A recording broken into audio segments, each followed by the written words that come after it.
When did a helpful stranger turn out to be your worst nightmare? The moving truck disappeared around the corner, leaving me standing on the sidewalk with my 6-year-old daughter Amy, staring at our new house in Millbrook Heights. The Victorian looked tired in the afternoon sun, its blue paint peeling like old skin, but it was ours. After 18 months of living in my mother's basement following the divorce, we finally had our own space again.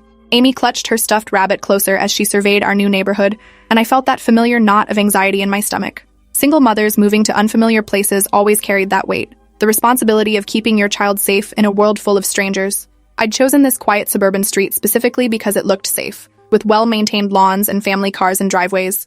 What I didn't expect was the man who emerged from the house next door before we'd even unlocked our front door, already walking toward us with a helpful smile that would haunt my dreams for years to come. His name was David Brennan, and he seemed like exactly the kind of neighbor any single mother would want. Mid-40s, wearing a paint-stained polo shirt and work boots, with calloused hands that spoke of honest labor and a warm smile that crinkled the corners of his eyes. He introduced himself while Amy hid behind my legs, explaining that he'd lived next door for 8 years and knew how overwhelming moving day could be.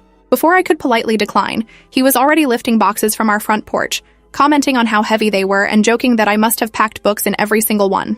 His laugh was genuine and self-deprecating, the kind that put people at ease immediately. When Amy peeked out from behind me, he crouched down to her level and asked about her rabbit, complimenting its purple bow with the serious attention adults rarely gave children's treasures.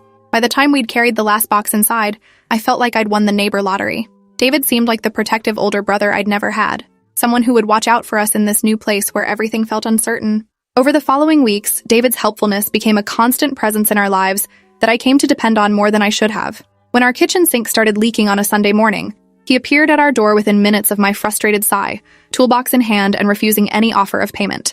When Amy's bike tire went flat, he taught her how to use a tire pump, patiently showing her the proper technique while I watched from the kitchen window, grateful for the male role model she'd been missing since the divorce.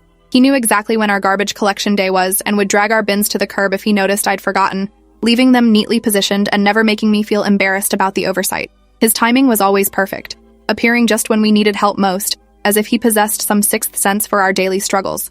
I started to think of him as our guardian angel, the unexpected blessing that had made our transition to Millbrook Heights so much smoother than I'd feared it would be. David's knowledge about our neighborhood proved invaluable during those first months when everything felt foreign and overwhelming. He warned me about the aggressive dog 3 houses down that had a habit of escaping its yard, showed me the safest route for Amy to walk to school, and introduced me to the other families on our street with the easy confidence of someone who belonged.